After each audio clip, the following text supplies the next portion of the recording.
Hello everyone, my name is Monica and I'm a public relations senior. It's kind of been a wild journey here at Biola, and the fact that this summit presentation has I think it's just really hit the mark for me this year or this semester, signing or signaling the fact that the close is very close. But yeah, today I'm going to go ahead and present to you my presentation. Is titled Finding Life in the Details. And the reason why I've decided, in our senior portfolio when this was introduced, I thought it would be kind of crazy not to share my testimony and not to share some of the details that have played a significant role in my life. And now, I know that all of you have at least once or recurrently have just walked past someone that was in the middle of waving at you, or walked into a room wanting to find something, but only to realize that it was in the palm of your hands. And so today I want to kind of emphasize the little details, not just in life, but everyday occurrences that really signal something greater, something more than what you normally expect. And it's interesting because one of the profound quotes that have made a big imprint on my life was when in one of our classes we were reading Chesterton in Orthodoxy, where the most sinister quality is a horrible clarity to detail. And the funny thing is that there's so many parallels that we can find this with our life. And he does explain that our life is so elaborate, more elaborate than that of a maze. And so what more attention, what more calling is there?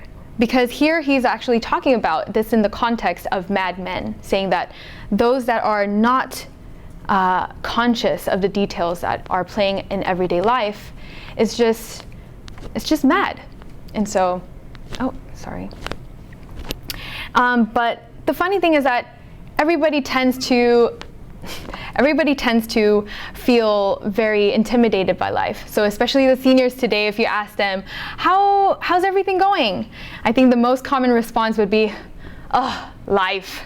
And it's not a surprise. It's not a surprise because our lives are so comprised of so many details. And one of the significant quotes that Dr. Welter has shared with me is the fact that our life is so complex and so full of experiences, but we do not learn from experience. We actually learn only when we reflect on them, just as John Dewey says. And so today, my presentation will be composed of 3 significant parts, which is the past, present, and the future. So sorry. The past I'll be including, sorry.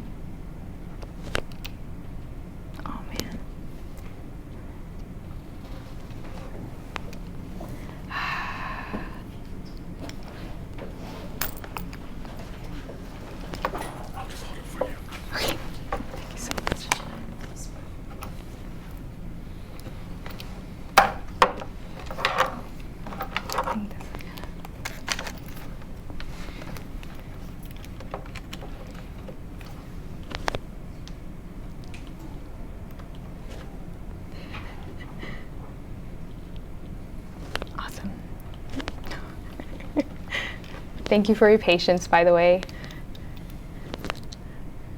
Okay. All right, this is another detail that I can't really control in my life, but here we go. But yes, my presentation will be consisted of 3 main points, which is basically the type of image that you get, or the kind of understanding that you get in life, where it consists of both the past, the present, and the future. And in the past, I'm going to share a little bit of my highlights that has definitely played a significant role today. And in the present of my experience here at Biola, how PR, this crazy growing major and industry, has really played a part in all of the skill sets that's been definitely rooted in, as well as theology, as well as my future calling now that I recently found out that I was called to event coordination, and how all of them just came to play. So starting with the past. In the past 6 years, this is crazy, I've moved 7 times and lived in 3 different countries. Now, I've never imagined this to ever happen because I grew up in a small urban community in Koreatown in Los Angeles, where all of your conveniences were all just are all just located in one spot. So I never dreamed of that. Also, in addition to that, another reason why I never planned on moving somewhere else or moving out was because when I was a child, I had the luxury of just going to Korea. And as you can see here, I was having too much fun with the baggage carrier, while my grandmother took trips back and forth to Korea to visit my mom's side of the family. So it became natural for me to learn the language, learn the culture firsthand, and definitely learned some of the important things, such as bowing 90 degrees to an elder, and even never looking into the eye of an elder, because that's a threat. But, and in addition to that, from my time here or in Koreatown and to Korea and living kind of like this hybrid life, we even moved to Fullerton at one point, where I was aspiring to be a graphic designer in Cal State Fullerton. And on top of that, my mom, she did well. She actually got promoted as a dental technician, and she got hired in Newport. And so everything was smooth sailing until in 2010. I think that was when it's one of the most significant incidents in my life, where my dad was diagnosed with liver cancer. And so sadly, everything just came to a halt.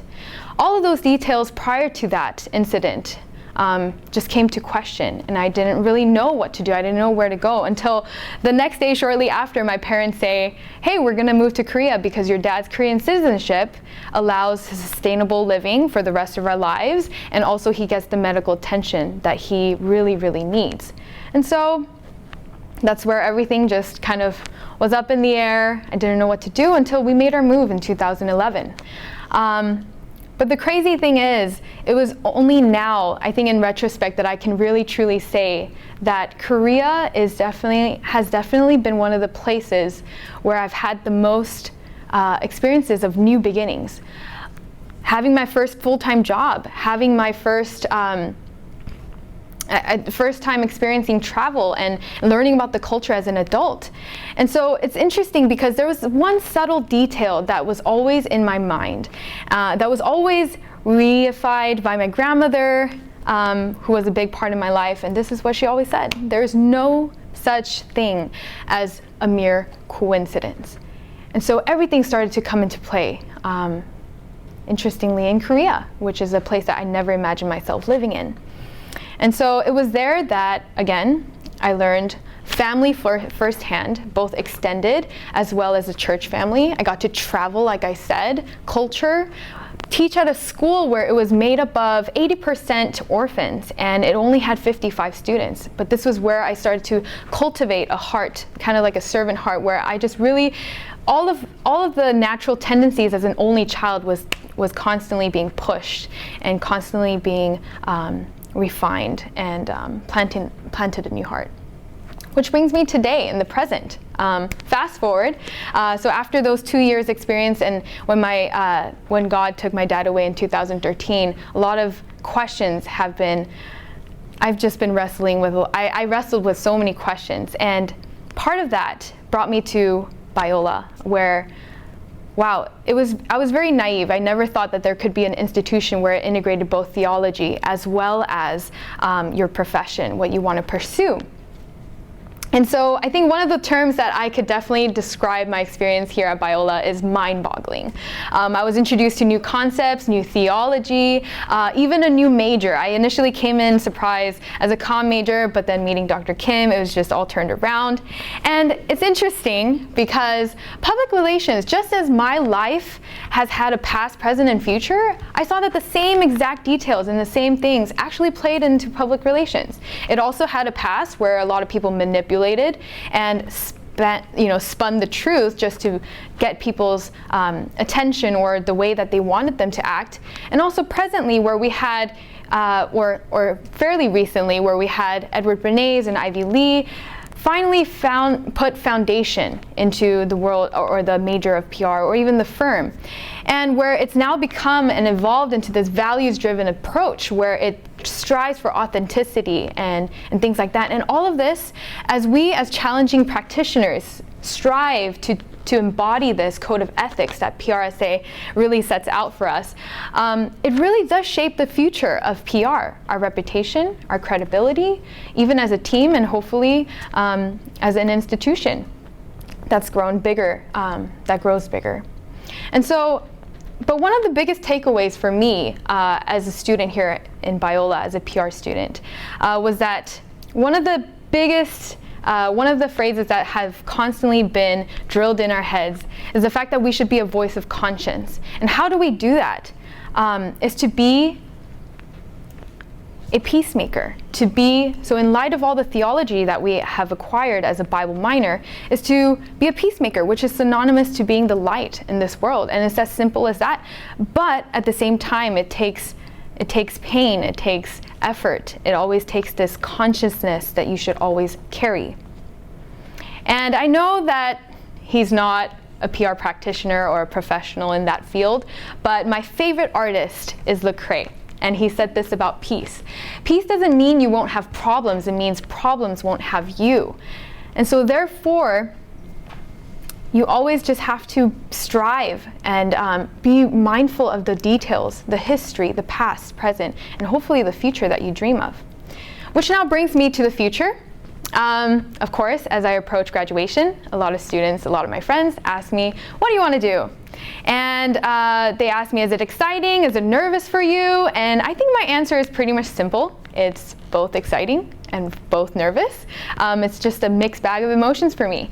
But one of the key things that a detail that I recently was able to just take in and soak as a sponge, or like a sponge, is when I recently was hired as a on-day coordinator for one of my coworkers who I never thought I would work with, and her name is Eunice Lee. And she was just a friend, but she saw details in my life that would potentially be a good embodiment of what a coordinator is called to be. And the great thing of all is that when I actually did go and work just for a couple of hours, actually it was a whole day event, but during this time I really didn't sense the time going for the first time in my life. I was enjoying all the art aspect of it, the communication, making sure you also not only network with the people that's part of your team, but also the people that are attending at the event. And so just everything that I've just told you about my past and my present started to really, I want to say full fruition, but still came to fruition. And so this is the place, this is the direction that I wish to go and that I wish to embody as a peacemaker and as a voice of conscience in the future. Now, in conclusion, I really, so in light of the life being composed or consisted of the past, present, and the future, I think this is just really simple. I think God being the God of love, I think he really wishes to express his love by being in the details. And I think kind of what I started with, when there's a person just saying hi, that could be a simple act of love. That just could be a simple act of recognition, acknowledgement that you're there. Or even when you're looking for something, you really needed that to possibly do something for, I don't know, for someone or to build a project whatsoever. But it's in those little details that I find life in, because of the fact that God chooses those little details to be active in my life and to make himself known and make himself present. And it's interesting because really he loves us so much that he cares even for the details. And so I think another detail that was very significant in my life recently was when I was given this card yesterday at the PR Senior Awards. What's interesting is that the quote in front of it actually says, "You were deliberately planned, specially gifted, and lovingly positioned on this earth by the master craftsman." And it just really just choked me up, had me in tears, because of the fact that everything that I told you really is just embodied in this one little quote.